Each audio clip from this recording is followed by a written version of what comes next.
Sziasztok! Hoztam nektek egy idézetet, már is láthatjátok a képernyőn. Ugye Kubatov Gábor azt mondta, hogy olyan nyugodt vagyok a Fradiváros kapcsán, mint egy teve. És hát utána néztem, hogy a rendkívüli szívósságáról és a száraz, sivatagos vagy sztyeppés környezethez való tökéletes alkalmazkodásáról ismert a teve, de nem tudom, hogy ti amikor olvastátok, akkor így fölkaptátok a fejüket a hasonlaton. Én mindenképp. Engem is meglepett, hogy olyan nyugodt vagyok, mint egy teve. Nem tudom, nyúl a hurokba, vagy valami ilyesmi, ugye van, hogy nyugodt legyél, mint nyúl a hurokba, de a teve az nekem se volt meg, majd utána nézek. Képzeljétek el, hogy azért el tudják veszíteni a tevék a nyugalmukat a párzási időszakban. Nyilván ez most nem veszélyes, hogyha akkor párhuzamot vonunk. Ez nem párzási időszak. Viszont a stressz és a rossz bánásmód is rásegíthet a nyugalom elvesztésére, az viszont azért fennállhat most a Fradi kapcsán is, ugyanis ha bántják, túlterhelik, vagy megijesztik őket, határozottan védekeznek, és hát azon fogtok igazán röhögni, hogy hogyan mutatják ki, ha dühösek, köpködnek, rúgnak, harabnak, és hangot adnak. Ez utóbbi azért most megtörtént. Mit szóltál, Roli, hogy megnyilvánult Kubatov Gábor az ankéton? Aztán majd hosszabban is beszélünk róla. Nyilván szerintem már időszerű volt, azért korábban is minden meccsek után megszólalt, megnyilvánult bizonyos témákba. Azért ez most elég központi téma, és azért ebbe is szerintem ez az idézet is azért vett fel kérdéseket, hogy ugye egy része benne van a Fradivárosban, vagyis elköltötték ugye fejlesztésekre, de ott van egy maradvány, ami szerintem még elég tágfogalom, hogy az vajon hol lehet, és mi lehetett azzal a pénzzel. Szóval itt szerintem azért még ez elég nyitott kérdés, de minden esetre meg kellett neki már szólalnia. Iván, morgó, hörgő hanggal jelzik a tevék, ha valami nem tetszik nekik. Hogy tetszett neked, ahogy Kubatov Gábor jelezte a nem tetszését arról, hogy ugye mindenki erről csámcsog? Hát nyilván a kommunikációs tér az ő terepe, azért a politikai karrierjéből azért megtanult egy mást. Az biztos, hogy hát a mostani szárazságban, ahogy hallom, a teve és annak a nedv mentő képessége, az biztos, hogy fontos lenne most többeknek is, úgyhogy Kubatov Gábor is egy remek példát választott ehhez. Meglátjuk, hogy mi lesz az ügynek a kifolyása. Szerintem ez még egy hosszan nyúló ügy lesz, és még többször fogunk beszélni róla. Írjátok meg ti is, hogy joggal nyugodt a Ferencváros elnöke.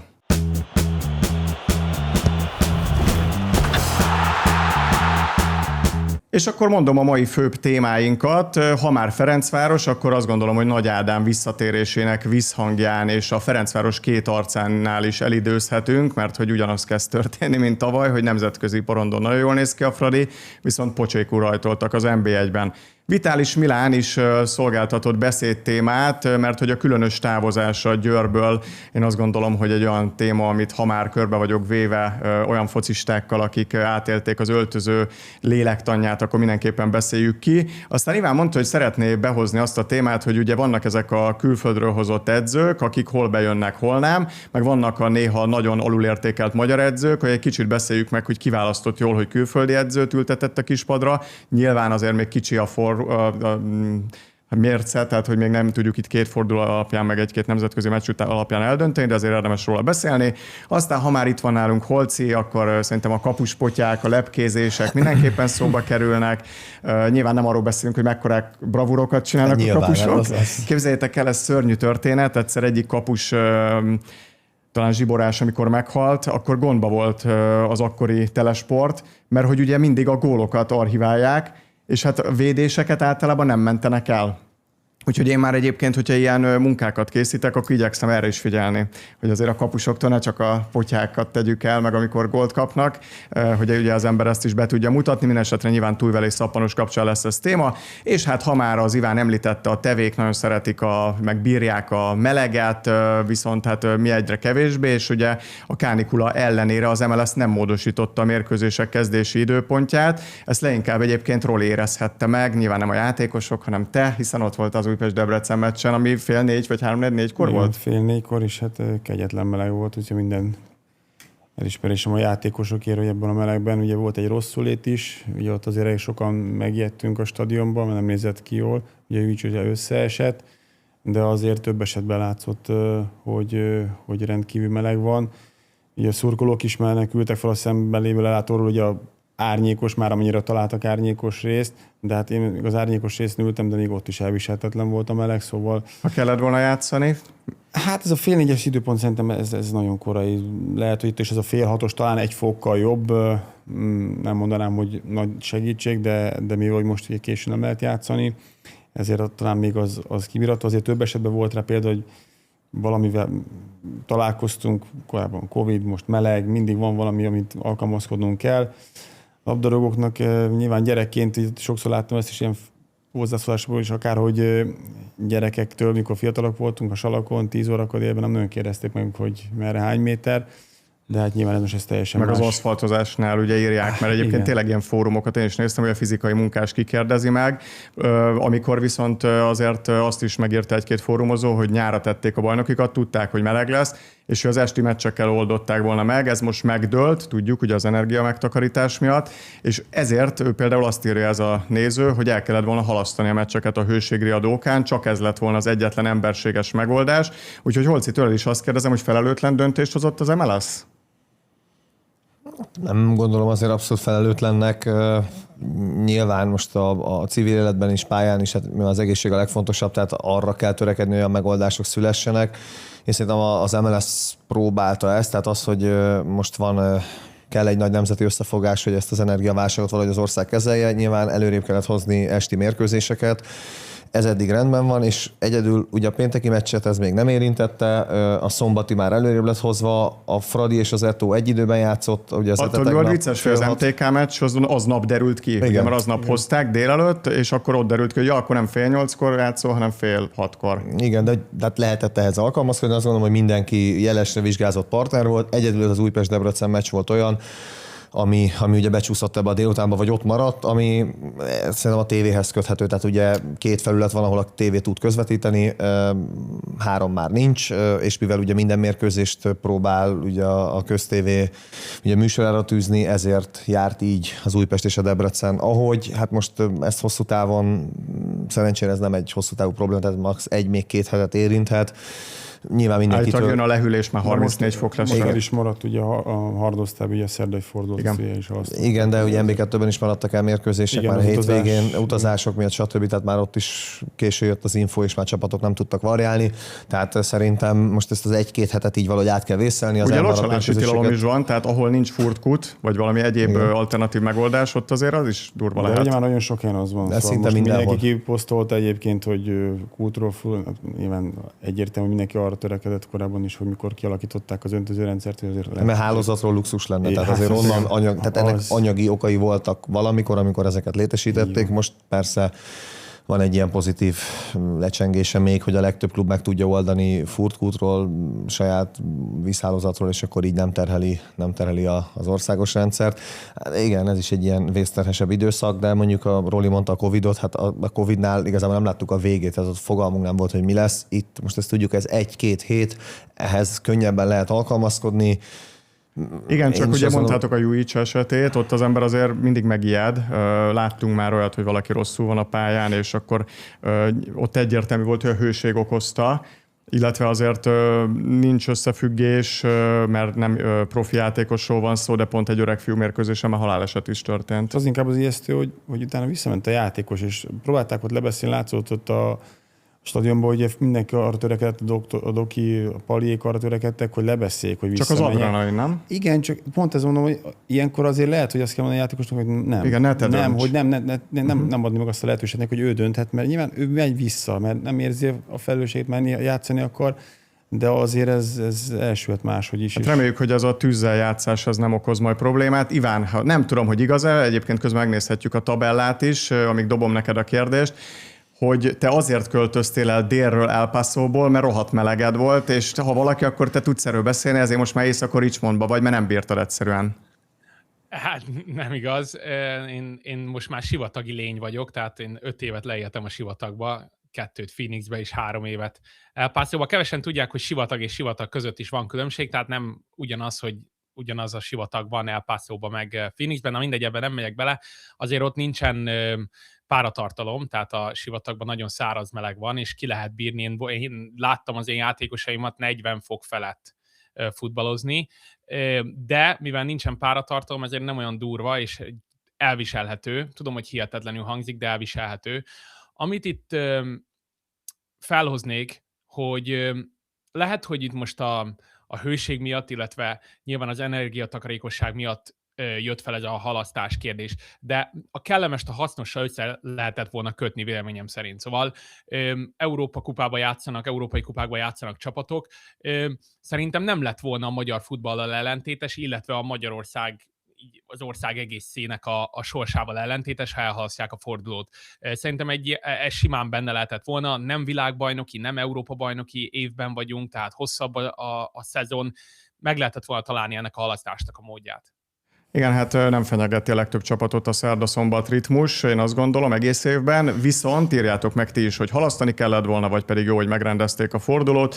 Hát látjuk, Roli kiment még ilyenkor is, úgyhogy jár mindenkinek, aki egyébként ott volt a stadionokban, szerintem a tisztelet. Egyébként nekem például az Zalaegerszegnek a kezdeményezése nagyon tetszett, hogy ők megengedték, hogy ugye ott is ugye az alától a játékos került árnyékban, a szemközti meg nyilván teljesen tűz a nap, hogy akik akarnak, azok átsétálhattak függetlenül a jegyártól vagy a megváltott jegytől az árnyékos oldalra. Na, megyünk tovább, és már is a képernyőn láthatjuk a statisztikáit a Ferencváros Európa Liga selejtező harmadik fordulójában lejátszott mérkőzésének. Én azt gondolom, hogy az, hogy 4-3-mal búcsúztatni tudtuk a holland csapatot, Holci, az mindenképpen elismerésre méltó, és gratulálunk. Igen, hát szerintem is a Fradi megint villantott egyet, főleg az első mérkőzés után, ahol nagyon jól játszott a Twente, és bár ugye a helyzet kialakítás nem annyira ment ott a hazaiaknak Hollandiában, így is azért Dénesnek be kellett mutatni egy-két bravúr, de ott azért Josephnek is volt a két találatán kívül még két óriási lehetősége. Ott egy nagyon-nagyon jó meccset játszott a Fradi, és ez a hazai meccs is egészen a kiállításig úgy tűnt, hogy kontrollálja a Fradi. Aztán jött az emberhátrány, ami után egyébként Joseph egy parádés alakítással megrúgta azt a fontos találatot, mert így utólag nyilván azt mondhatjuk, hogy az billentette a Fradi javára a párharcot.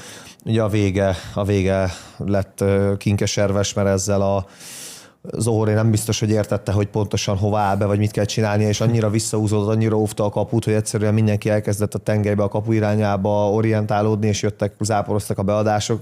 Tehát igazából a Fradi arra biztos, hogy bent meg fogja nyerni az összes felpárbajt, Hesselink ellen, meg Weghorst ellen. Most nyilván olyan, mintha Rolit akarnád egész meccsen lefejelni, nehéz, tehát amikor valaki nagyon jól fejel, azt egész meccsen nem tudod megoldani, néha meg kéne akadályozni azt is, hogy bejöjjön a boxba az a labda.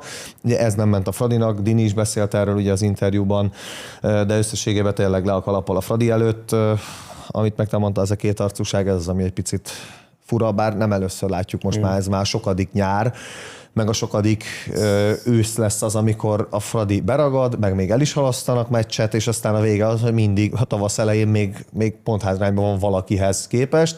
Ezt nehezen viselik az ülőjúton, de még ne erről beszéljünk, hanem nem tudom, hogy a mérkőzés kapcsán neked hasonló véleményed volt a Ferencvárosról? Abszolút. Most tényleg az, hogy a végén már így alakult, hogy ennyire záporoztak a beadások, és helyzetek alakultak ki. Az már ilyen pánikot szül egyébként? Hát, figyelj, megérezték a vérszagot, ők minden feladtak egy lapra, azt látták, hogy ebből tudnak veszélyesek lenni, de én is azt gondolom, hogy Fradi teljesen jó kontrollálta ezt a két párharcot, és megérdemelte jutott tovább. Én egy picit nagymelőnek is éreztem a Twentét az első meccs után, hogy ők lehet, hogy akkor majd jönnek, és akkor majd könnyen. Egyébként hozzátartozik, hogy én nagyon örültem, mert nekem hatványozottan nagy volt a boldogság, mert aki a Twente edzője most, a John Van den Brom, ő tett ki az Anderedbe, és neki köszönhetem azt, hogy onnan távozni kellett, úgyhogy én duplán szurkoltam most a Fradinak. Mi ezt az első meccs kapcsán bemondtuk a tévében, mert utána jártunk, csak nem tudtuk az okot. De igen, hát ugye rám igazolt egy balbelső védőt, hozott magával, hát nyilván balbelső voltam akkor az Anderledben pont, és hát először csak rárakta a kispadra, és akkor utána már keretből is kirakott. És ilyenkor a klub, aki előtte azért tisztelt téged, ő nem állt melléd? Hát nem úgy, ahogy kellett volna. Utána ő is próbált szépíteni, de akkor már nem volt vissza. Utána már jó fejeskedni próbáltam minden, de utána nem én sem voltam partner, mert azt gondolom, hogy engem is egy másik csapattársamat, vagy másik csapattársam is engem kirakott a keretből, és tényleg inkább a módja, mind a ketten 6,5 éve voltunk már ott, akkor már lehet ilyet mondani, hogy akkor fölkiáltotta, hogy állítsuk meg Brüsszelt. Igen. Hát figyelj, azért tudod, amikor játszol folyamatosan, egyszer csak így kiraknak indok nélkül, még a játék sem menne rosszul, és akkor így nem kapsz olyan magyarázatot, az nehéz elviselni. Nyilván profi futballról beszélünk, Ott volt a stadionban, láttam is, hogy az edző mögött valaki így rázza a kerítést, akkor aztán volt. Igen. Szotyival dobált. Na Iván, taktikailag mit adott neked ez a mérkőzés, és hát majd áttérünk a két arcúságra, de hogyha csak a nemzetközi meccseken néznéd a Fradit, akkor csettintenél? Hát biztosan 3 pontot írnék fel. Egyébként jól nevettem, még mindig rögök a poénodon, Andris. Kicsit össze kell kapjam magam. De szóval 3 dolgot írtam fel. Egyrészt azt, hogy Borbély Balázsnak a taktikája az működött mind a 2 mérkőzésen, de itt ezen a másodikon sokkal jobban, mint az első mérkőzésen, annak ellenére, hogy itt most 2 gólt kaptak, és nem egyet, mint az első mérkőzésen. Ha emlékezhetünk, akkor az első meccsen egy csomószor volt olyan, hogy 1-1 elleni szituáció alakult ki, főleg a Ferencváros jobb oldalán, a Twente bal oldalán, a szélső játékosai a Twentének hazai pályán nagyon veszélyesnek, gyorsnak, agilisnak, dinamikusnak tűntek, és ebben a második mérkőzésben, második felvonásban ez eltűnt, tehát a Ferencváros jobban zárta le azokat a helyzeteket, amik területet hagytak az 1-1, illetve az átmenetesdi dolognak a Twente részére. Úgyhogy nekem sokkal jobban tetszett ez a Ferencváros, mint az első mérkőzésen, annak ellenére, hogy az első mérkőzésen nyert a Ferencváros. Ez volt az egyik. A másik azért itt majd Holcinak dobom meg Rolinak is a labdát, mert azért, hogy mondjam, ti csak játszottatok ilyen mérkőzéseken. Nem tudom, hogy milyen az az érzés, amikor a kapusod, és én Dibusznak nagy szurkolója, meg támogatója vagyok, de amikor a kapusod egyszerűen nem jön ki. Tehát többször fordul elő, most már én pedig aztán tényleg évek óta azt mondom, hogy Dibusznak viszont mással kompenzál, és stb. De ezen a mérkőzésen megint kijött, hogy egyszerűen nem hajlandó kijönni. Tehát annyira nem, hogy már a 5-ösön belüli labdára se jön ki. Tehát se ütni, se az meg aztán tényleg elképzelhetetlen, hogy lehúzza a labdát. Szóval vannak olyan mérkőzések, és ez most olyan volt, amikor ez nagyon látványosan kijött. Ez egy kicsit úgy, hogy mondjam... Ha már így mondod a Dibuszt, a Gulácsi átigazolása kapcsán ugye a Villarrealba igazolt, amihez egyébként gratulálunk, azért nehéz lehetett szerintem ennyi idő után a Lipcsét elhagyni, de majd nyilván a sors meg az idő eldönti, hogy ez milyen döntés volt részéről, de hogy elkezdték egyébként a fórumokon, ha hiszitek, hanem megint összehasonlítgatni a Dibuszt a Gulácsival, az ugye egy ilyen évek óta zajló vita. Ugye sokan írják, hogy a Gulácsi meg ilyen lepke kapus, meg olyan lepke kapus. Most tényleg a sarkos dolgokat szedem ki. A Dibuszról meg, hogy ugye bravúr kapus. Hát akkor tessék, tegyél igazságot. Hát én nem gondolom, hogy... Csak a rosszat emelik ki, tudod. Tipikus. Én, vagy mindenki nem, más? A fórumozók, mindenki más, igen. Nem, szerintem igen, ez egy örök vitatéma, és tegnap, amikor Kovácsikot néztem a Paks kapujában, akkor beugrott, hogy egyébként 5 darab 90-es születésű kapus van, Megyerivel, Szapival, kiegészítve ez a 3-as. Tehát, hogy az a 90-es generáció kapusposztor az nagyon-nagyon erős volt nálunk, és mind az 5-en ugye pályára léptek a válogatottban, tehát abban az évben, kár, hogy nem akkor születtem, hát kicsit előbb. Úgyhogy az egy nagyon jó évjárat volt. És igen, az, hogy Gula meg Dini, igazából én azt gondolom, hogy ha most ezt majd egyszer úgy értékeljük, majd egyik sem aktív, akkor szerintem azért a Dini előtt azért érdemes kalapot emelni, hogy soha nem volt légiós, és közel annyiszor lett válogatott, mint a Gula. Szóval, hogy azért a Dini itthonról tudott olyan teljesítményt nyújtani, hogy amikor Gula nem olyan, jó, persze ott volt a sérülése, és akkor dobta meg nagyon a meccsszámát ugye Dénesnek, de 24-ben, júniusban arról beszélgettünk, hogy egyébként ki legyen a válogatott kapusa az EB-n, Dibusz vagy Gulácsi. És szerintem ez Dininek egy óriási dicsérete a pályafutásának, mert önmagában, ha bármilyen más országban arról beszélgetünk, egy ilyen típusú kis országban, ahol a nemzeti bajnokság közel sem olyan, mint bármelyik top a Európában, hogy az egyik kapusod topligás kapus egész életében, a másik meg soha nem volt topligás kapus, és egyáltalán összemered őket hasonlítani. Én már azt gondolom, hogy és ez nem a Gula érdemeiből veszel, hanem a Dinit emeli fel a Gula mellé. Az, hogy Dini miért nem lett légiós, az ő majd egyszer lehet, hogy választad rá, hogy hány olyan lehetősége volt, és amikor meghiúsult miért, ő döntötte így, vagy bármi, majd egyszer Dénest is ki lehet erről faggatni. De én szerintem az, hogy 2 ilyen kapust nézhetünk 10 éve, azt szerintem, hogy a magyar kapusok sorába illeszthető. Most Roli abban a szerencsés helyzetben volt, hogy Király Gabival játszhatott hosszú évekig a válogatottban. Tehát azért amióta én az eszemet tudom, és akkor Safitól kezdve sorolhatnám, most nem akarok, de hogy rengeteg nagyon jó kapusa volt a magyar válogatottnak, és ebbe a sorba ők is illeszthetőek. És akkor inkább az, hogy majd ezután mi jön, hogy Tóth Balázs megoldja, vagy ki helyettesíti. Jakob már ugye gratulálunk, bemutatkozott a Barca felnőtt csapatában. Igen, tehát hogy megoldjuk, mert eddig is mindig megoldottuk, de szerintem ez fontos. Most az, hogy szakmailag a Dénes, ő egy ilyen kapus, 36 éves lesz novemberben. Én azt gondolom, ha valaki 35 éves korában az benyomásunk róla, hogy alapvetően sokkal biztonságosabban érzi magát a vonalon, és a csapatnak is ez ad nagyobb biztonságot, akkor annak nem kell elkezdenie kiárkálni azért, mert éppen a Twente ívelget. Tehát azért a játékodat valamilyen szinten szabod az ellenfélre, egyénenként is, csapatként is. De hogyha a Dénesnek ez a komfortos, nekem hiányérzetem az, hogy a második fejesnél egy picit megcsúszott a Dénes, és nem ért oda. Nekem sokkal inkább az a hiányérzetem, hogy a Dénes, aki képes ezekre a bravúrokra, nem tudta bemutatni, mint az, hogy egyébként nem jött ki. Tehát, hogy a Dénes tudjuk, hogy miben erős, ő is tudja, miben erős.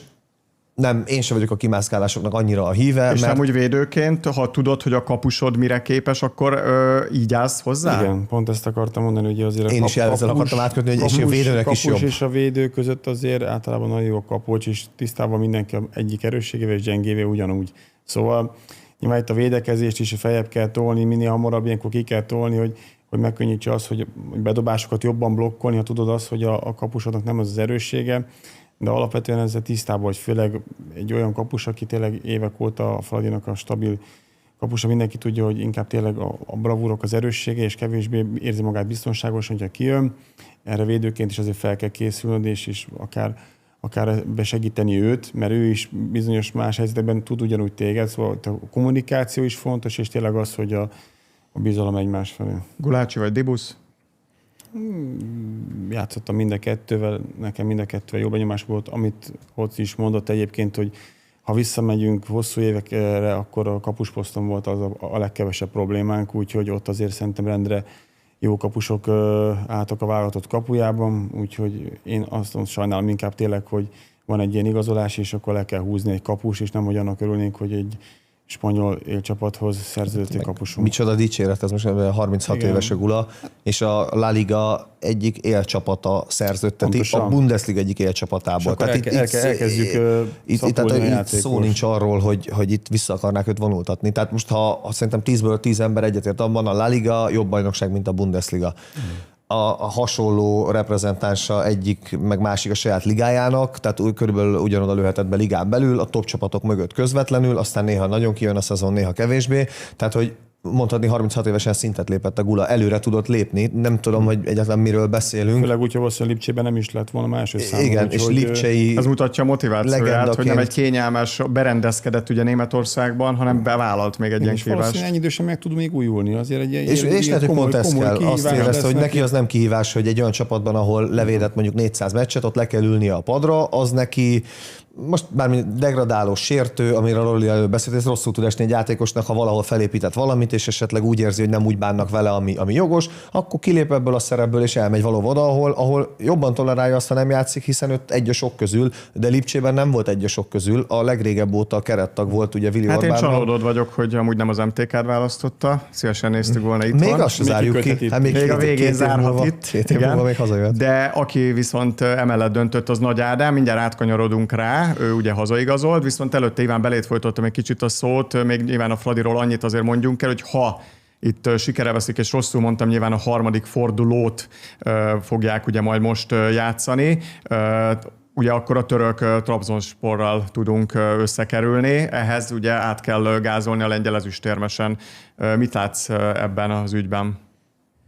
Hát most verte meg a Fradi a Twentét, tehát egy holland élcsapatot, tehát azért innentől kezdve, főleg úgy, hogy az elmúlt évek tapasztalatait nézve, a Ferencvárosnak bárki ellen van esélye, sőt. Én szerintem, hogy mondjam, most már innentől kezdve olyan fázisba ért, és egyébként itt jön be az, hogy bajnoki ág vagy nem bajnoki ág, hogy milyen erősségű csapatok ellen kell futballozni, de a Ferencváros eddig is megmutatta, most is meg fogja mutatni, de innentől kezdve olyan ellenfelek vannak, akik ellen nem lehet kijelenteni, hogy egyértelmű esélyes lenne. Azt se lehet kijelenteni, hogy az ellenfél, még akkor se, hogyha a Trabzonspornak a keretösszeg az magasabb, mint a Ferencvárosnak, nem lehet kijelenteni, hogy ők esélyesebbek lennének a Ferencváros ellen, hiszen az a tapasztalat, ami megvan a Ferencvárosban, az egyértelműen látszott ebben a párharcban is, hogy nagyon sokat számít az európai kupaporondon. Amit még ide akartam hozni, Andris, és én ezt, hogy mondjam, megfogalmazódott bennem, miközben néztem azt az utolsó 10-15 percet, és az ünneplést a kispadnál a mérkőzés végén, amikor Borbély Balázs, illetve Leandro mutatta a kamera, hogy hogyan ünnepelnek a kispad mellett. Ugye a futball az érzelmekről szól, én azért futballoztam, azért vagyok a futball környékén, azért akarok meghalni a pálya mellett, tényleg ott temessetek el a futballpályán, mert az érzelmek azok olyan hatással vannak rám az életemre, ami teljesen a legnagyobb pozitívum, amit el tudok mondani. És amikor azt látom, hogy az edzők úgy örülnek, ahogy ezek ketten örültek, akkor én azt látom, hogy a Ferencvárosnál elindult egy olyan dinamika, ami a csak azért is.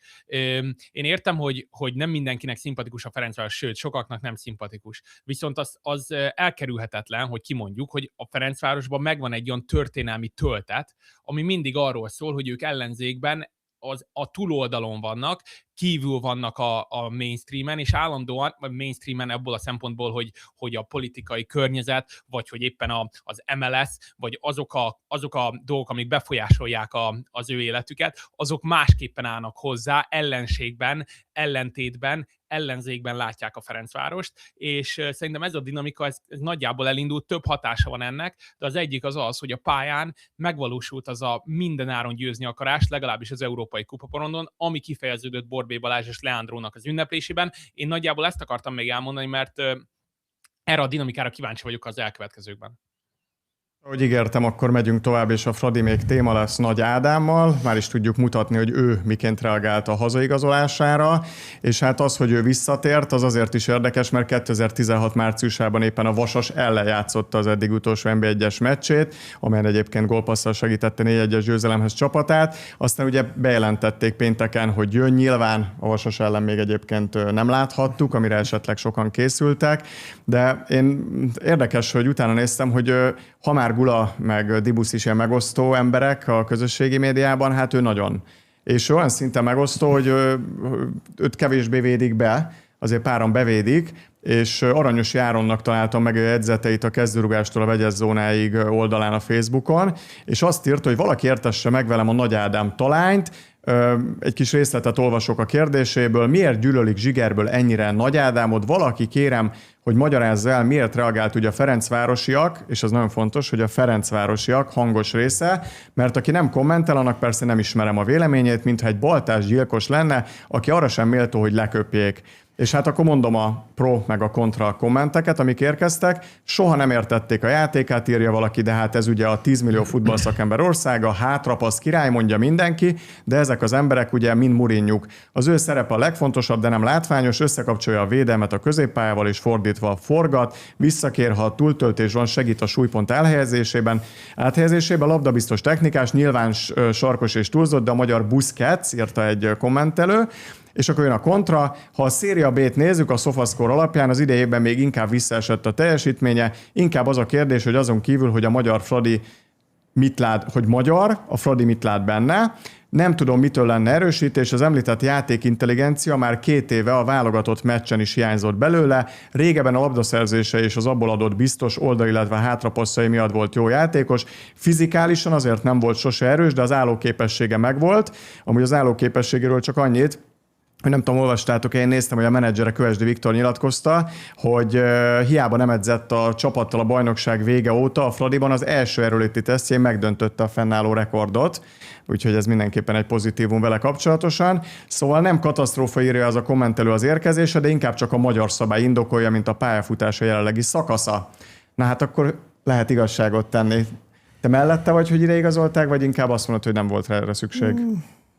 Szerintem nem feltétlenül erősítés most a Fradinak. Én azt gondolom, hogy játszottam az Ádámmal, tudom az erősségeit, tisztában vagyok, azt mondom, az elmúlt időben sajnos ő neki eléggé lefelé ment így a pályája. Kevesebbet láttunk abból, amit mondjuk egy 10 évvel ezelőtt, hogy amilyen helyeken felvette a labdákat és ahogy játszott előre. Én abban bízom egyébként, hogy most így a Fradiban meg tud újulni, de szerintem nem lesz neki könnyű beverekedni magát a csapatba. Nyilván van egy ugye, magyar ajánlás is egyébként, ami ezt segíthet, de én azt kell neki, hogy tényleg rácáfoljon ezekre a kritikákra. Valóban sok kritika ért az elmúlt időszakban. Kevésbé tudott szerintem is rácáfolni. Lehet, hogy ezért meg is fog sértődni egy picit, de én azt mondom, hogy ezt elmondanak is ugyanúgy, hogy igen, valóban is azt várom, hogy azért 31 évesen még lásson itt a Fradiba, és tudjon annyit hozzátenni majd a Fradi játékához, hogy tényleg ő ezt plusz motiválja. Én azért tisztában vagyok, hogy országot vált, hazajön, de én most azt mondom, hogy neki a Fradi most előrelépés. Egyébként nincs itt, úgyhogy nem fogom nevesíteni, de van egy olyan labdarúgó, aki nekem már sokszor mondta, hogy elég felháborító, hogy Nagy Ádámnak ennyi válogatottsága van, és ezt nyilván Marco Rossinak köszönheti, meg hogy ő ilyen libling volt, illetve hát egy kommentelőtől idéznék, mert átadnám szót Holci. Az ellenfél kapujára teljesen veszélytelen, kulcspasszot adni nem tud, kapura lőni nem tud, fizikálisan gyenge, lassú, párharcban nem bocsátkozik, ütközni nem fog, fejpárbart alig nyer. Hát komolyan mondom, tényleg ömlenek az ilyen kritikák vele kapcsolatosan. Mondjuk figyelj erre, mert ezt nem lesz nehéz megcáfolni, hogy ebbe egy-kettőt megcsinálni, és akkor már rendben is lesz a sztorinek ilyen. Azért már komoly kritika volt. Hát én azért sok minden túlzónak érzek itt a történet kapcsán. Mondjuk induljuk abban, hogy 88-szoros válogatott, erre is lehet azt mondani, hogy lehet, hogy sok. Tehát, hogy ez most tényleg erre lehet azt mondani. De az ő pályafutását tekintve szerintem az, hogy soha nem a reflektor... A válogatottban volt reflektorfényben, meg a Fradiban 20 évesen, és körülbelül ennyi.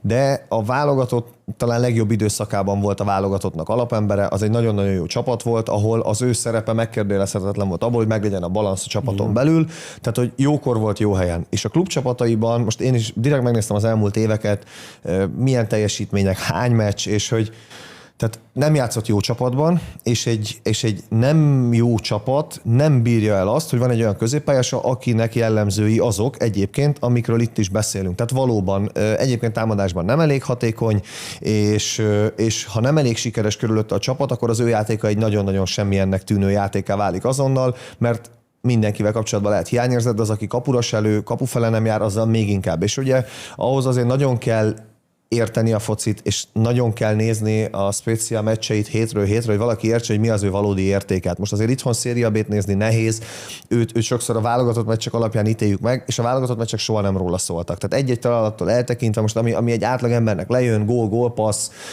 mennyire vesz részt a védekezésben, rengeteg meccs volt, amikor a válogatott alárendelt szerepben játszott és ért el nagy eredményt, és azokon a meccseken Nagy Ádám ott volt, és rendre hozzátette a magáét.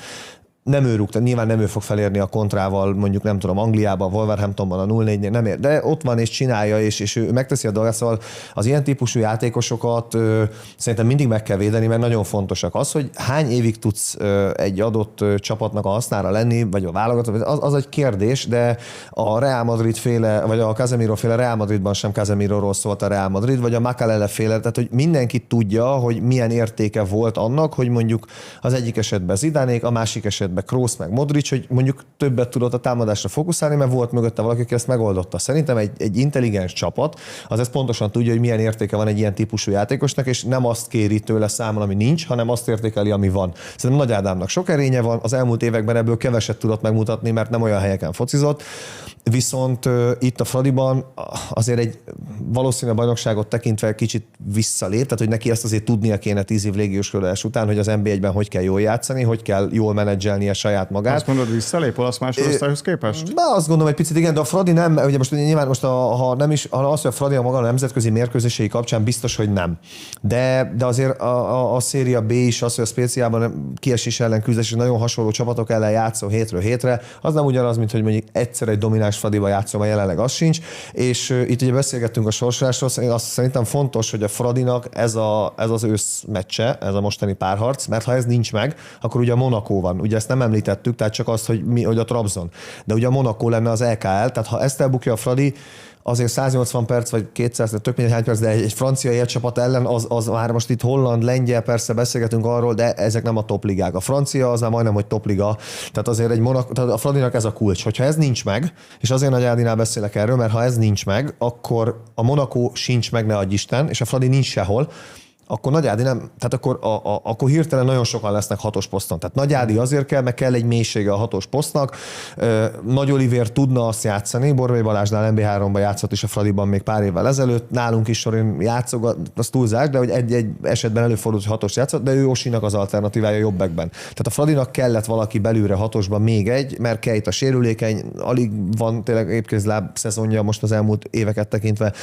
Megint sérült, ugye? Igen, megint sérült, ugye Romance is az, aki sokáig peremen volt, tehát ki tudja, hogy ő is, hogy mondjuk 30-40 meccsen keresztül, tehát a Fradinak oda kell opció, és ez szerintem Nagy Ádám tökéletes, de hogyha ne adj Isten, nincsen nemzetközi kupa ezen az őszön, akkor lesznek 4-5 arra a posztra, és igen, és akkor onnantól lesz, aki frusztrált, lesz, aki morog, az edzőnek lesz feladat, hogy akkor azokat hogy oldja meg, lásd mondjuk Vitális, ugye, majd mindjárt gondolom már ott tartunk.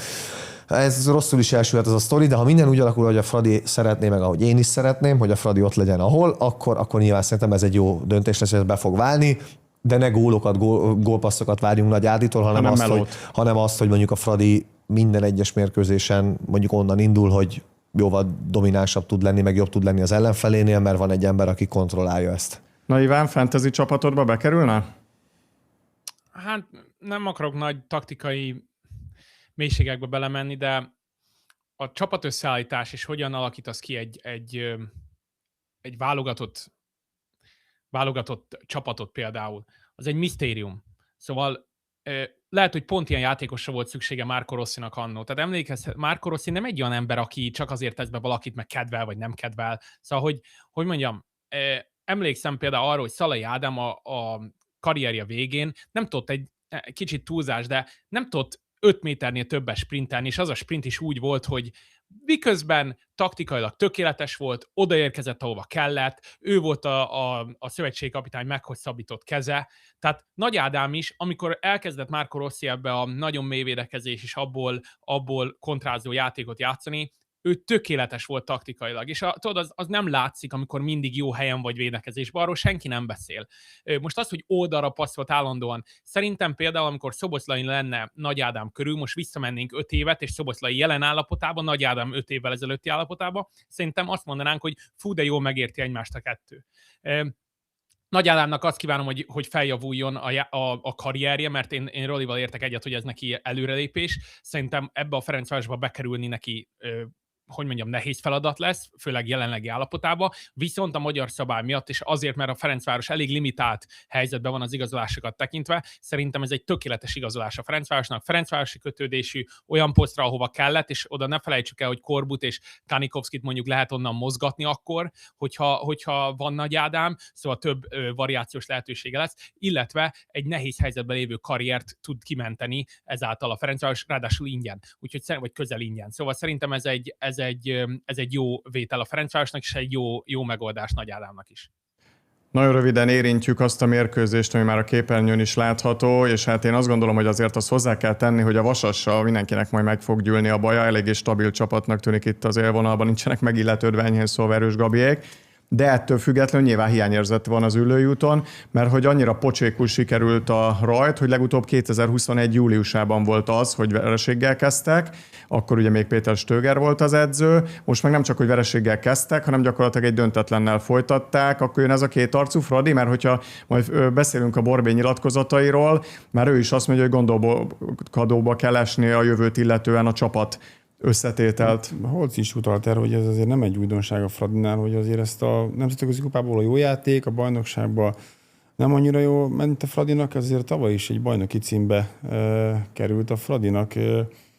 Úgyhogy nyilván nem egyszerű így is a keretet motiváltá tenni, meg mozgatni, és az is szintén fontos, amit szintén a Holc mondta az előbb, hogy ezért jön a Fradinak egy nagyon sorsdöntő meccse, mert azért elég erős a kerete, azért ilyen szempont ebben a jelenlegi helyzetben se könnyű kezelni, de hogyha nem lenne nekik esetleg itt ősszel Európa kupa, hát akkor lenne ott igazán nagy fejfájás szerintem. De nyilván most az, hogy magyar bajnokira sokszor mondja, hogy nehéz motiválni a játékosokat, ez nekem fura egyébként, hogy persze nemzetközi kupát akar mindenki játszani, de a hétvégi meccs ugyanolyan fontos, mert az, hogy te mondjuk a bajnok ligájában tudjál szerepelni, ahhoz neked egy komoly szezont kell letudni a bajnokságban, és a kettőt együtt menedzselni kell.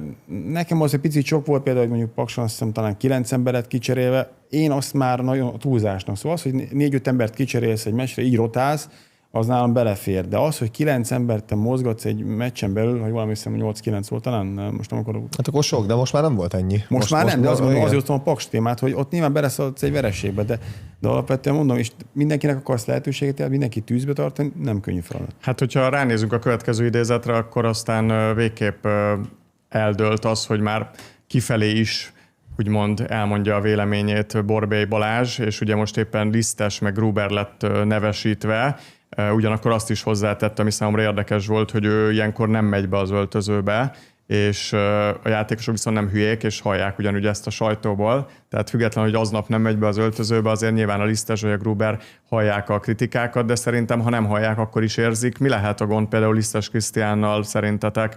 Mert hogy pont Iván mondta, hogy most már nem az a kérdés, hogy most mi van vele, hanem hogy mi volt az a jó teljesítmény, amikor meg berobbant. Mert akkora a különbség. Nehéz megfejteni. Testközelből láttam azt a szakaszt, ugye, mert tulajdonképpen nálunk játszott hétről hétre, aztán beemelték az első csapatba, jól teljesített, elment, csak a rosszabbnál rosszabb hírek jöttek, sérülés, rásérült. És ma ott is állandóan bulizott? Bocs, hogy ilyen profán vagyok, mert hogy erről szóltak hírek. Most a Bozsik Peti is ezt nyilatkozó, hogy az életben rossz döntéseket hoz. Nem tudom pontosan, mire utalt Bozsik Péter, de hogy állandóan ugye ilyeneket lehetett hallani róla, amikor ugye Márko Rossznak is bedobták a nevét. Ő is mondta, hogy lassan bizonyítson először Frankfurtba, és akkor majd utána meglátjuk, hogy mi lesz vele, mert hogy egy-két meccs, hogy valaki jól játszik, attól még nem kell a válogatottba egyből behívni, ugye akkor ezzel érvelt a szövetségi kapitány, és ugye hozzátette, hogy itt az emberi meg a háttérben zajló dolgok is fontosak. Szóval mindenki így beszélgetett ilyen dolgokról, hogy te ezt érezted rajta, hogy neki a fejével vannak gondok? Hát igen, sajnos lehet ezt érezni, de hát ez most szerintem ez nem egy új vélemény tőlem sem, tehát ezt ő is tudja, és én neki is mondtam, hogy egy kicsit fókuszáljon már máshogy. Sokan mondják neki nyilván, azért rengetegen vannak körülötte, és szerintem a legtöbb ember, aki körülötte van, az jót akar neki, aki ezt mondja neki. Aztán, hogy ő lehet, hogy pont arra a kettőre hallgat, aki egyébként nem feltétlen akar rosszat, csak hogy belerángatja ilyen-olyan dolgokba. Igen, Krisz valószínűleg nehezen kezeli azt a fajta élethelyzetet, amiben van. Fiatal, népszerű, valószínű anyagilag is a frankfurti szerződés meghozta számára azt az áttörést, ami után nagyon könnyű rossz döntéseket hozni, vagy könnyű nem arra fókuszálni, amire igazán kellene, és egyelőre lehet, hogy nem hallgat senkire maga körül, aki mondjuk jót akarna neki. Nyilván ezt látjuk, azért nem, tehát én nem mernék azért ítélkezni 100%-ban igazságot mondani, hogy ez így is történik. Mondjuk az, hogy több dolog van vele, mint mondjuk egy más fiatal játékossal. Szerintem ezt ő is tudja, a környezete is tisztában van ezzel. Sajnálatos lenne, hogyha ez a sztori valahol félrecsúszna, és az meg, hogy Borbély Balázs ezt lenyilatkozza. Ez még feltételes módban mondott, hogy félrecsúszna, vagy az már egy kicsit félre is csúszott? Hát most szerintem könnyen visszafordítható, mert azért az anyaegyesület az rendben van, tehát az mégis csak a Bundesligából van itt. Tehát ha mondjuk itt egy 10 gólos szezon lenne, akkor oda újra úgy menne vissza. Tudod, miért kérdezem? Mert hogyha Robi kimaradt volna, akkor valószínűleg ő nem marad.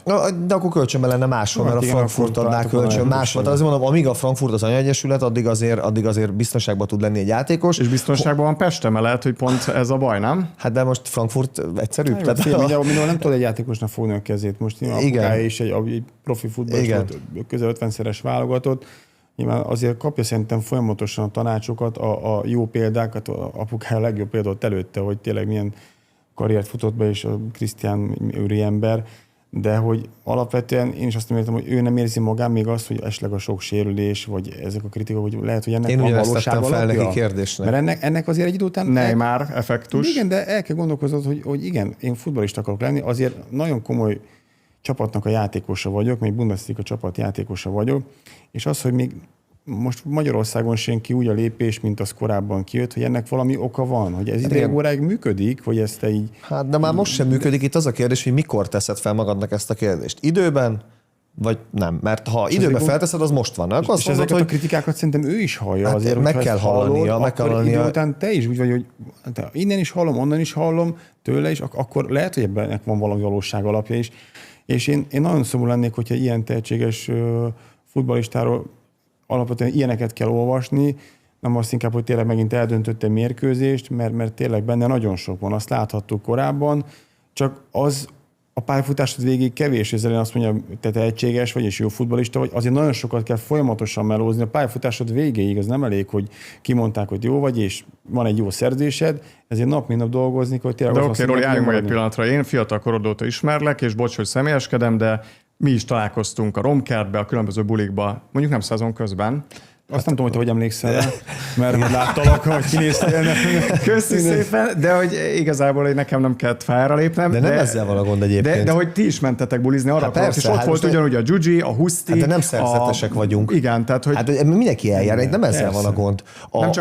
Nem vagyunk álszentek, nem ez a baj, nem? Nem, de most arról beszélünk, Jó, mondjuk van egy olyan szerencsés helyzetem, hogy én amikor El Paso-ban voltam, akkor a Juárezzel Bravosszal játszott a Frankfurt edzőmeccset. Tehát én ott voltam, egy ilyen hotelben volt egy ilyen meghívott, a két stáb összeült, és ugye én, mint El Paso akadémia igazgató, aki a Juárezzel egy klubcsaládba tartozunk, meghívást kaptam, és akkor ott volt az egész frankfurti stáb. És nekem volt szerencsém így egy asztalnál egy sört meginni az edzői stábban, és akkor kérdeztem, hogy na, a két magyarra mi van, mert ugye Fenyő Noah is ott volt akkor. És Fenyő az zseni, pályára is lépett a következő mérkőzésen, zseni abból a szempontból, hogy keményen dolgozik, minden nagyon jó, semmi probléma nincsen vele, tényleg profi. És mondom, és a másik, aki 10 millió eurót fizettetek, hát azt mondja, mert hogy pont akkor aznap volt a hír, hogy nem vitte el az edzőtáborba magával a Frankfurt Lisztest, és kérdeztem, hogy hát hogy van, hogy sérült? Nem. Miért? Hát még neki szoknia kell ezt. És akkor belekérdeztem, és azt mondták, hogy ő neki egész egyszerűen az érettségi szintje, és ezt nem én mondom, ezt a frankfurtiak mondják, az érettségi szintje fejben nem nőtt fel ahhoz a szinthez, ami egy Bundesliga élcsapathoz kell. Tehát amikor azt mondod, hogy mikor teszi fel magának a kérdést, a frankfurtiak feltették neki. Megkérdezték, figyelj, most ezt komolyan gondolod? Így van, vagy nincs így? És az az igazság, hogy nem ugorja meg azt a szintet érettségben jelenleg, hogy felfogja azt, hogy ő neki változtatnia kellene. Nem azzal van a probléma, hogy ne lenne elég okos, tehetséges, hanem egész egyszerűen túl fiatal, fejben, és nem szokta meg azt a környezetet, amiben az állandó teljesítés léte az azt kívánja, hogy folyamatosan mindig maximumot nyújtani. Valahogy én így ezt hallottam a frankfurtiaktól, és ezért gondolom azt, hogy igen, nem a buli, hanem az, hogy érettségben fel kell nőni ehhez a szinthez.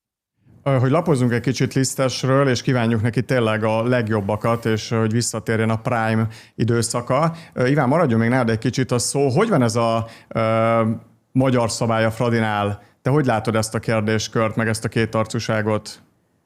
Hát ugye Lisztesnek az itthon maradása közrejátszik ebben, ugye nyilvánvalóan kell a magyar játékos a Ferencvárosnak, hogy betartsa a magyar szabályt. Ami történt most a hétvégén, többen kérdezték, és egyébként Roli tudom, hogy ő is nagyon otthonosan mozog ebben a témában, úgyhogy javítson ki, ha nem így van, de én úgy tudom, hogy az MLS-nek az új szabályozása, illetve az a fajta, kiskapu rendszer, ami most már kialakult a magyar szabály körül, megengedi azt, hogy csak 45 percig tartsad az 5 magyaros szabályt, ugyanúgy, hogy a fiatal perceket is csak minimum 45 percet kell játszani ahhoz, hogy az átlagba beleszámítson, és átlagról beszélünk egy egész évben, tehát ezért, hogyha valahol csak 45 percet játszik egy fiatal játékos, akkor máshol ezt a 90 perces átlagot behozhatod. Na most ugyanez van az 5 magyaros szabálya, hogy van olyan, hogy csak 45 percig kell tartani, ezért, amikor Kanikovszkit hozta be, ha jól emlékszem, Korbu helyett talán Borbély Balázs, akkor csak 4 magyarral volt a pályán a Ferencváros, és sokan találgattak, én is találgattam, hogy valószínűleg nem jelentették be Zakariászennek a magyar állampolgárságát, vagy a magyar állampolgárságát, de utána kérdeztem, és az derült ki, hogy az is lehetséges, hogy csak 4-jel játszon 45 percig egy magyar csapat. Tehát annyi kiskapu van, már tényleg arról van szó, hogy egy ilyen könyvelőt kell magad mellé venni, hogy kitaláld, hogy mit lehet és mit nem, de ez történt a Ferencvárosnál. Kíváncsi vagyok, hogy hányszor fogják meglépni ezt még a jövőben, hiszen nagyon úgy tűnik, hogy Borbély Balázsnak gondot okoz a kezdő 11, illetve a csapat összeállítás a magyar bajnokikon versus nemzetközi kupameccs. Hogy is fogalmazott annak idején Hornyák Zsolt, az MLS alattasát, vagy fölhívtuk, vagy valami ilyesmit mondott, föl kell hívni, aztán hogy megmondja. No de hát azért jó lenne lassan tisztában lenni ezzel a szabálya mind a nézőknek, mind a résztvevőknek, hogy ezt jól tudják alkalmazni. Fradiról még annyit, és Kubatov Gábornak annyi mindenről beszélt, hogy természetesen a következő hetekben még bőven ráérünk ezeken a mondatokon csámcsogni, meg nyilván ahogyan te fogalmaztál az elején, hogyha a vizsgálat majd mélyebbre ás, akkor nyilván sokkal többet tudunk meg, de hogy most hagyjuk a vizsgálatot, meg a Fradivárost, viszont van egy olyan aktualitás, hogy elmarad nekik a Győr elleni rangadójuk, és ez amiatt marad el, nem az időjárás, nem az energiamegtakarítás miatt, hanem jön a Real Madrid. És erről azt mondta Kubatov Gábor, hogy keresünk rajtuk pár 100 millió forintot, nyereséges üzlet, már elég indok. Ez egy szponzorral nagyon sokat kell hemperegni ennyi pénzért, itt kis túlzással megkeressük egy este alatt. És ugye az a kérdésünk, hogy, és írjátok meg ti is, drága nézőink, hogy megtörténhet-e szerintetek máshol más országban, hogy egy bajnoki rangadót elhalasztanak egy felkészülési mérkőzés miatt, még ha Real Madridról is van is szó. Nem gondolom, hogy megtörténhet egyébként. Most persze tisztában vagyunk, hogy most a Fradinak akkor ezek szerint minden pénzre szüksége van. Meg hát egy Real Madridról beszélünk, de akkor is a bajnokság közben vagyunk. Nyilván máskor kezdődik el a spanyol bajnokság, máskor ugye a magyar, itt már javában zajlik a bajnokság akkor, de engem meglepett egyébként, hogy ezt így egy hétvégi mérkőzést halasztottak el emiatt.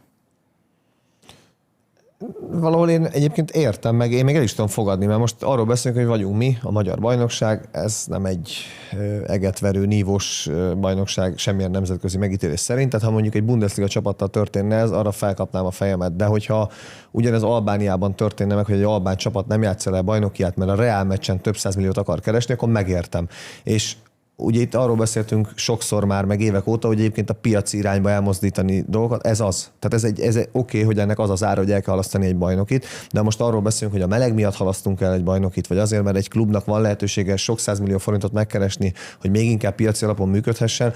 Tehát, hogy nem egészséges és nem feltétlenül jó, de egy évben egyszer szerintem ez egy elfogadható dolog, ha egyébként a mögöttes szándék az, hogy valahogy máshogy működjön a klub, vagy a bevétel, vagy a finanszírozás máshogy oldódjon meg, mint eddig, vagy a jövőben erre, nem tudom, ez precedens, és akkor innentől majd a Fradinak mindig lesz augusztusban egy ilyen meccse, mert valaki miatt megtelik a grupa, aki nem magyar csapat. Szóval én ebben akkora nagy kivetni valót egyébként így személy szerint nem látok, tehát hogy az, Szerintem rosszkor jött egyébként, ha ennyit megengedsz. Mert ugye csapattal nézed, azt mondom, hogy akkor többi csapat, aki nem olyan népszerű, akkor ő semmilyen indokkal nem tud. Hát igen, ez a világon mindenhol így van, mert az Allianz a Bayernnek ad pénzt, és nem a Heidenheimnek. Szóval, egyértelmű, jó, csak azért valamilyen szempont most, oké, nemzetközi kupák is vannak, most oké, Győr, abból a szempontból jól jön, igen, egyébként mind a két csapatnak jól jön ki a dolog, igen. Most még A Győr nem ellenkezett most valószínűleg, igen. Valószínűleg nem, jól jön a nekik nemzetközi is. kupák miatt jól jön, meg az öltözői problémák miatt, Igen. de alapvetően nem tudom, nekem akkor is fura, hogy... Hát furának fura mindenki. Tudjátok, miért fura? Mert most van ez az amúgy is rohadt meleg miatt megtartott forduló.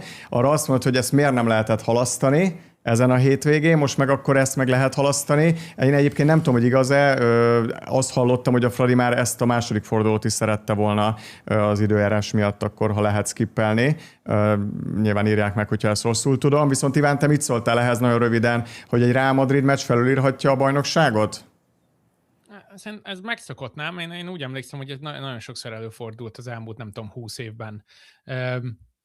Hogy mondjam, annyira nem zavar engem, az már más kérdés, hogy a nemzetközi szereplés miatt szerintem sokkal nagyobb beszélgetések szoktak ebből lenni. Emlékszem tavaly is, meg tavaly előtt is mindig az volt, hogy a Fradi azért halaszt, mert hogy nemzetközi kupákba szerepel, most pedig egy újabb okot hoznak erre, hogy ez legyen a nagy diskurzus. Azért, hogyha nem minden nap játsza a Real Madrid ellen, szóval én olyan nagy problémát nem látok benne. Marad is nálad a szó, de közben láthatjuk a táblát, és áttérünk az Etóra. Úgy térünk át az Etóra, hogy most nem feltétlenül erről a borzasztó Biszen elleni visszavágóról akarok beszélni, amúgy gratulálunk az Etónak, mert tulajdonképpen tovább jutottak, tehát kár ezen most ilyen hosszan elidőzni, hogy mi történt ezen a meccsen. Azon viszont talán érdemes, Iván, elidőzni, amit te is felvetettél, és az adás elején mondtam, hogy volt, aki magyar edző mellett tette a voksát, volt, aki külföldi edző mellett, és tavaly, ha azt nézzük, akkor mondjuk az Zalaegerszegnek, meg a Debrecennek rohadtul bejött Navarro vagy éppen Campos választása, abból is ugye látható, hogy mindkettő edző gyakorlatilag azért kapós a nemzetközi piacon is. Ugyanakkor, akik most jöttek, hogy látod, mennyire jöhetnek be hasonló módon, akár például az Eto'o edzője? Szerintem többször fordul el az NB1-be, hogy a játékosok is, illetve az edzők is úgy érkeznek ide, hogy azt gondolják, hogy jaj, hát itt aztán meg kell mutatni, hogy ő mennyire nyugati, meg mennyire jobban tudja, és hogy kis országba jön, ő a megváltó itt, hogy elmondja, hogy hogyan is kellene futballozni, és nagyon sokan hogy szokták mondani, összekoccolják a bokájukat. Szóval, hogy én azt gondolom, hogy most is előfordul ilyen, tehát például a debreceni edző az egyértelműen ebbe a kategóriába sorolandó, aki azért el akarta demózni, tehát el akarja jelen pillanatban is demózni, hogy ő nyugati edző, tehát hogy ő nyugatra tart, és ez neki csak egy állomás, és ezért most ő olyan futballt fog bemutatni, hogy azt Belgiumban, meg Hollandiában beszéljenek róla, hogy milyen futball van Debrecenben. És ebből ugye az lett, hogy kinyíltak. Most is a hétvégén is olyannyira szétesett játékot játszott a Debrecen, hogy azt a tavalyi Debrecenhez képest rossz volt nézni. Ugyanakkor vannak olyan edzők, mint például a Nuno Campos, aki ugye tavaly nem akárhonnan érkezik Nuno Campos, tehát azért ő komoly helyeken volt, és úgy jön Zalaegerszegre, hogy alázattal, és úgy jön ide, hogy na jó, akkor én itt megmutatom, igen, de nem lebecsülve a magyar közeget, illetve a magyar bajnokságot, meg nem azért vagyok itt, hogy már a következőre koncentrálok, majd amikor odaérek, hogy a következőhöz megyek, akkor majd rákoncentrálok arra, de jelen pillanatban Zalaegerszegen egy magyarországi kisvárosba kell az eredményességet bemutatni. És szerintem ez például Márko Nikolicsnál jól látható volt annó, hogy egy Márko Nikolics, aki előtte és utána is komoly helyeken volt, nem úgy jött Magyarországra, hogy fennhordta az órát, nagyképpen erről Roli többet tudna mesélni, de én legalábbis úgy emlékszem rá, hogy egy nagyon a jelenben élő, nagyon komoly tudással rendelkező edző volt, ugyanez Szerhij Rebrov, aki Premier League-ben játszott, meg később most ukrán válogatott. Tehát, hogy mondjam, komolyabb emberek is jöttek, mint például a mostani debreceni edző, és egyébként Efrain Juárez is hasonló karakterjegyeket mutat. Mégis ők voltak azok, akik komolyabban vették a magyar bajnokságot, miközben vannak olyan külföldi edzők, akik viszont, mondom, ugródeszkaként, és ilyen rossz értelembe vett ugródeszkaként használják a magyar közeget, ami kiütközik nagyon gyorsan, és látványos eredményekkel, vagy ebben az esetben eredménytelenséggel jár. Igen, az alázatosság szerintem nagyon kell. Ugye Márkónál pont ez volt jellemző, ezt te is jól láttad, hogy ő tényleg ahova megy, ott mindig bajnoki címért szeretne játszani. Szóval ő szerintem az öltözőn belül is, egyébként az idősebb játékosokkal is ezt abszolút érezteti, próbálja maga mellé állítani, már az elejétől az öltözőt megnyerni, ami nagyon fontos egy öltözőnél.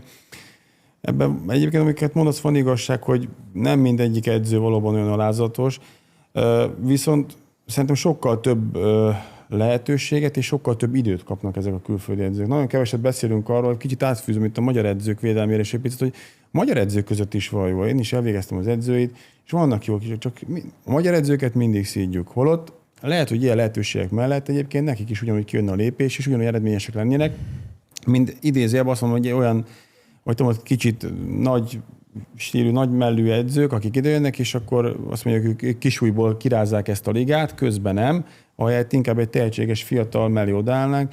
Én ezt mindig hiányolom. Tehát többet engedhet meg magának egy külföldi edzőt, azt látod? Azért valamilyen szinten igen. Több a hátszele? Vagy valamilyen szinten nagyobbak a lehetőségei. Nyilván ezt tapasztaljuk egyébként külföldi játékos, és kimész azért valamilyen szinten előnyt élvezel az elején egy helyi játékossal szembe, de alapvetően én sokszor azt hiányolom, hogy azért van a magyar edzők között is jó, de soha nem hallom azt, hogy valaki megvédeni őket, hogy az edzőképzés részéről, hogy kiemelnénk egy valakit, hogy figyelj, ő olyan szinteket lépett át, vagy olyan jó dolgozik alapvetően, hogy ő mellé oda kell állni, és tényleg támogatni kell.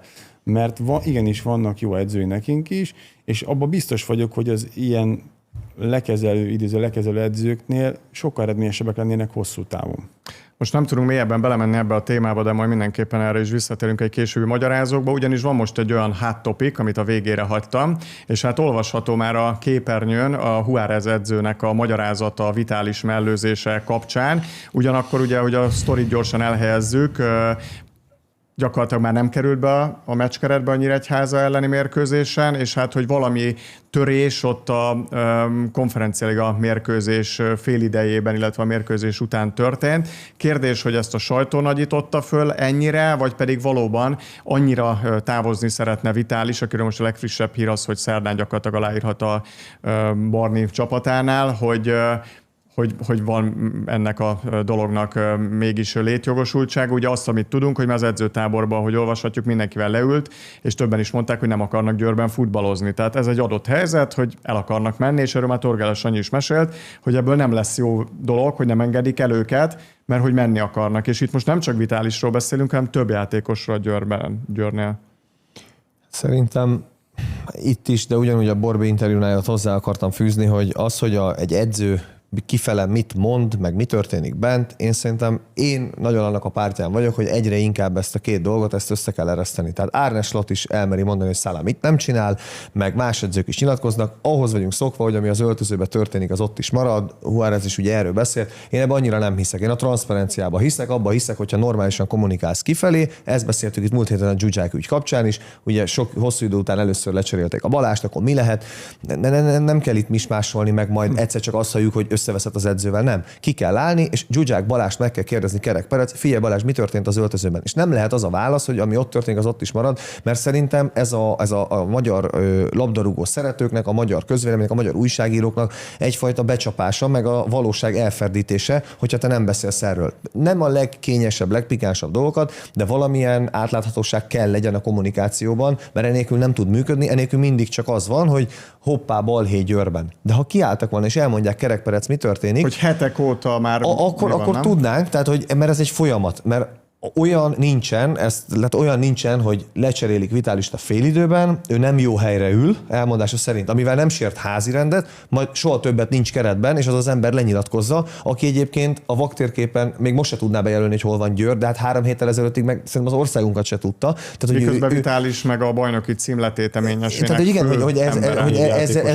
ezzel borulnak a szerepek. Tehát ha idejövünk, és nyíltan az első naptól arról beszélünk, hogy Vitális Milánnak lehetőségei vannak, válogatottban mutatkozott, a távozás küszöbén áll, neked meg így kell őt használnod, mert ez a klub érdeke. Vitálist addig kell játszatni, amíg a lehető legmagasabb áron el nem tudjuk adni. És amikor Vitálist eladtuk, akkor te már edzéseken arra készülj, hogy aztán keresd meg a helyettesét. Tehát a sportvezető az edző irányába, az edző Vitális irányába, kifele felénk, akik szeretjük a magyar focit és érdekel, hogy mi történik benne. Szerintem ez lenne mindenkinek az érdeke, és hogyha Borbély Balázs azt mondja, hogy Lisztes nem nyert meg egy párharcot, akkor csak azt mondja el, amit egyébként mindenki látott, és kifele is elmondja, hogy nincs ebben semmi az égvilágon. Ettől nem kell játékosnak megsértődni, a stílus, ott lehet probléma. Tehát ha ezt olyan nyers, bunkó stílusban adod elő, azzal lehet probléma. De ha te ezt teljesen korrekt módon, akár jobbító szándékkal mondod, hogy ezzel is figyelmezteted a játékosodat, hogy figyelj, nem félek beszélni arról a nyilvánosság előtt, hogy mi a probléma most a játékoddal, mert mondjuk létezik a mondás, ugye, hogy mondjuk nem tudom, miattad aggódom, és akkor nem ellened, hanem azért mondom el, mert szeretném, hogy jobb legyél. Szóval hogy itt azért szerintem ezt a fajta kommunikációt, vagy nyilvánosságot, ezt újra kell majd szabni a közeljövőben, mert ez már eléggé ott tartunk, hogy senki nem tud semmit, és csak találgatunk. És a Győrben is most egy ilyen esetet látunk. Az, hogy a pályán egyébként ebből mondjuk jól láttunk, mert Nyíregynek is voltak momentumai, maradjunk annyiba, de az, hogy végül 4-0 zárult a mérkőzés, most ebből épp nem láttunk semmit ezen a meccsen. De ez nem segít egy klubot, hogy a legnagyobb értékedet azt így teszed félre, hogy átöltözik civilben 45. percben, soha többet nem lép pályára a klubban. Tehát ez nem mehet így sehol a világon. A klubvezetésnek van felelőssége, hogy ilyenkor nem áll ki? Ugye azt se tudjuk, hogy milyen megállapodás született itt. Azért a Győrben szerintem több játékos esetében van arról szó, hogy ő távozni szeretne. Azért ez nem könnyíti meg az edző helyzetét. Nyilván belecsöppent abba, hogy jött egy jó szezon után egy új edző, aki elismerte azt, hogy legalább 4-5 játékos innen menni szeretne. Nem tudjuk, hogy a klub mit kommunikált ezekkel a játékosokkal. Lehet, hogy 1-2-vel meg volt egy olyan megállapodás, hogy már a selejtezők előtt mehet, de lehet, hogy van egy olyan megállapodás, hogy csak a selejtező után mehet mindenki. És ugye már alakulnak ki a keretek, frusztráltabb a játékos, lehet, hogy egy transfer már ugye elmegy közbe, mert azért itt nem most az Vitális esetben egy AEK-nál és nem egy játékos van a kalapban, szóval itt van 2-3 játékos legalább arra a posztra. Nem tudnak hosszú ideig igen, várni. csak ugye azt mondják, hogy figyelj, X időpontig mondjuk hét szerdán, akkor várunk rá, ha nem, akkor jön a következő, mert nekünk jönnek a fontos meccseink, nekünk erre a posztra kell játékos. És ezt nyilván a játékos is frusztráltá teszi, bár nem gondolom, hogy ez az a helyzet volt, ami egy ilyen reakciót kell kiváltson egy edzőből, de valóban azért itt szerintem nagyon sok mindenről nem tudom, hogy miért a belső körben mindig zajlott. Volt már az életedben, vagy akár olyan játékostársad, akinek úgymond egy ilyen műbalhét fegyelmi vétséget kellett azért elkövetni, hogy léphessen? Figyelj, azért a játékosok éreztetik általában. Ezt tapasztaltam játékosként, de tapasztaltam vezetőként is, hogy amerikai palacsintában beszéltük a Sanyival. Tudják éreztetni azt a játékosok, hogyha távozni akarnak. Most ő is tisztában azzal, hogy milyen pozícióban van, de alapvetően... De én nem érzem, hogy a Vitális provokált volna, szóval tehát egy provokáció nem ilyen. Igen. Mert figyelj, akkor nem tudom... Eljött az idő, szerintem megérett arra az ő játéka, hogy tovább lépjen. El kell engedni ezt az ilyen játékost, aki fejlődése szempontjából is fontos, a magyar foci szempontjából is fontos, anyagilag is jól jár a Győr. Nyilván én azt mondom, hogy ezekre már előtte kell készülni, szóval nem itt a nyár folyamán, hogy ha 5 játékos el akar menni, és akkor most ezt hogy oldjuk meg. Itt már januárban lehetett látni, hogy kik lesznek azok a piacképes játékosok, akik el fognak menni. Erre folyamatában készülni kell. Akkor 2-3-at pótolni kell, hogy ne az érintsen téged nehezen, hogy 5 akar elmenni, és akkor mondjuk baléznak akár az öltöző, vagy generálják a feszültséget. Még egy gyorsabb csak annyi, hogy egyébként szerintem tehát a vezetőedző előtt eltitkolták, hogy ilyen helyzetben van a klub, az a klubvezetés hibája. Ha elmondták neki Kerek Perec, hogy figyelj, itt rengeteg játékos a távozás küszöbén áll, mert történelmi tettet hajtunk végre, és a semmiből bajnokok vagyunk, és ezek piacképesek lettek, válogatottak lettek, ha ennek ellenére elvállalod ezt a munkát, akkor ezzel együtt kell tudnod élni. És akkor nem lehet az, hogy most arról beszélünk, hogy egyébként felvetettem 2 dolgot, és lehet egy harmadik az igazság. Tehát fogalmunk nincs, hogy mi történik Győrben, mert senki nem mondja el az igazat. Holott az első naptól szerintem ez járna mindenkinek, aki mondjuk szereti a futballt ebben az országban, hogy valamennyit azért tudjon az igazságról. Na Iván, akkor a klubvezetés, ha már szóba került, akkor én itt hadd hozzak be a Vitális mellé egy másik átigazolást. Margráfnak is egyébként gratulálunk, aki egy hosszú újpesti, bocsánat, nyilván ez poén, karrier után igazolt el a Köbenhánhoz, ugyanakkor nem véletlenül dobom be ezt a transfert, és nem véletlenül mondom azt, hogy a klubvezetéseknek nagyon nagy felelőssége van abban, hogy milyen üzletet kötnek, hogy alakul egy transfer. Hát 2 dolog van. Egyrészt, hogy még a győri dologra visszakapcsolva, tehát azért a kiesés, a bajnokok ligája selejtezőből való kiesésbe került az, hogy nem volt csatára az Etónak. Ugye Ben Boali a másik Vitális mellett, aki nem tudjuk, hogy mi a helyzet vele, őnek is távoznia kellene, és nem tudta pótolni a Győr a Ben Boalinak a pozícióját. Ugye most jött Gyukanovics, de az már késő volt, tehát azért itt több olyan szituáció van Győrbe, ami kérdéseket vett föl azzal kapcsolatban, hogy miért nevezték ki későn a sportigazgatót, illetve a vezetőedzőt, de hogy átevezzünk ide Margráf esetében. Szóval azért nem az első eset, hogy a Puskás Akadémia nem tud pénzt csinálni a saját játékosából. Tehát Margráf az, ha jól tudom, U14, U15 körül érkezett a Puskás Akadémiához, tehát abszolút saját nevelésnek lehet mondani, végigment a szamárlétrán, bemutatkozott, tehát az a pathway, az út, amit kijelöltek neki, azon ő végigment. Tehát én nekem az a problémám, hogy hogyan lehetséges az, hogy Vitályos után, aki ugyancsak nagyon kevés pénzért távozott az MTK-ba, majd 3 meccs után igazolta le a Sparta Praha, hogy lehet az, hogy egymás után 2 ilyen szituáció alakul ki a Puskás Akadémiánál, hogy gyakorlatilag a Puskás Akadémiában nyújtott teljesítmény alapján, de egy másik klubnál rögtön adják el a játékost. Itt biztos, hogy valamiféle kivásárlási ár lehet a háttérben, mert kétlem, hogy akit 800 000 euróért vesznek meg 1 hónappal ezelőtt, az 1,5 millió euróért megy el 1 hónappal utána úgy, hogy lejátszik 1,5 meccset, vagy nem tudom mennyit. Szóval én nagyon kérdésesnek tartom azt, hogy a vezetőségi szinten a Puskás Akadémiánál milyen sportprojekt alakult ki. Valóban működik-e az elgondolás, ami már jó régóta ott honol felcsúton. Én nem tudom, hogy hány ilyen esetnek kell előfordulni ahhoz, hogy valaki feltegye a kérdést, hogy most rendben vagyunk mi, tehát hogy így akarunk mi működni, hogy eladjuk a játékosunkat, a fiatal saját nevelési játékosunkat, akit egyből eladnak sokkal többért. Mi a probléma? Szerintem ez egy nagy kérdés a Puskás Akadémiánál. Na hát majd a Vitális ügyről, meg az egyéb dolgokról is tudunk beszélgetni. Zárásnak miközben láthatjuk, hogy mi vár rátok a következő fordulóban.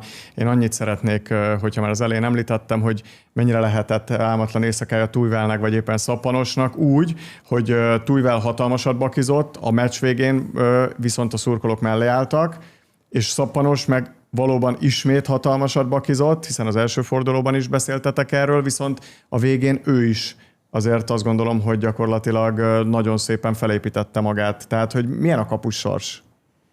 Nagyon nehéz, mert csak ilyenkor beszélünk rólunk. Nem volt még olyan felütés ebben a műsorban se, hogy egyébként volt 4 bravúrja bárkinek, tehát nekem kell behozni a Guladi busz beszélgetést, hogy milyen jó kapusok, mert egyébként ott is csak az lenne, hogy melyik miben nem jó. Hálátlan szerep. Tehát, hogy mi tudjuk, hogy mitől hálás, mikor hazamész és nem értél labdához, legjobb nyertetek, és semmi, akkor elégedett egy. Tehát, hogyha nem tudom most, ha egy kapusról mondjuk úgy szólnak a hírek, hogy egyébként volt 8 bravúrja, még azt sem nagyon érinti meg, mert tudja, hogy ez nagyon időleges, meg időszakos dolog, tehát, hogy sokkal többet és máshogy fognak beszélni rólad, ha bakizol. Ezzel együtt kell tudni élni. Bele lehet ragadni Szappanos esetét, ha nézzük? Hát azért ketten együtt ők nagyon idősek, nem adom össze irántuk való tiszteletem jeléül, de hát nem fognak ők beleragadni, nem gondolom. De csak a saját példámat most egy fél mondat, nem tudom, 19-20 éves koromban Fradiba debütáltam, és volt egy olyan meccs, ami nem úgy sikerült, és mondjuk belefutottam esetleg személyes vélemény, komment, bármi, nagyon tudott nyomni, és nagyon frusztráltá tudott tenni. Ma meg már nem tudom, tehát nem is érdekel semmilyen, szóval bármit írhatnak az ember. Mivel mellett kiálltak. Igen, én azt gondolom, hogy a szurkolói reakció rendben volt. Korrekt, hogy nem felejtettük, Hát hogy tavaly évben mennyit tett hozzá. Ugye az előző adásban annyiba Ez tévedtem, nekem hogy nagyon szimpatikus volt. igen, annyit mondom, hogy a Szapinál ez valószínű egy egyszeri eset, és az Újpest pedig aggódom, hogy az Újpest hogy állt talpra. Hát most ugye a Szapi megismételt, az Újpest meg talpra állt, úgyhogy végül is rám Föl kell cáfolt. nőnie az Újpesthez, mondta a Szélesi. Igen, rám cáfolt. Egyébként ezt én is mondtam, hogy azért más, és a Honvédban is az is egy nagy klub, nagy táborral, az Újpest is nagyon nagy klub, nagyon nagy Nagyobb a táborral. nyomás, sokkal. Biztos, nyilván. hogy másabb ez. Tehát most nyilván én a Fradiból tudok kiindulni, az valóban a Fradiban másabb focizni, mint Soroksáron, tehát ha most csak azt a kettőt, ami nagyon közel a szívemhez összevetem, de ezt Szapinak meg kell oldania. Na hát ti ígyatok sok folyadékot, mi nem tudtunk, ezt azért jelezném, és legyetek olyan nyugodtak, mint a tevék. Egy hét múlva találkozunk, sziasztok! Sziasztok!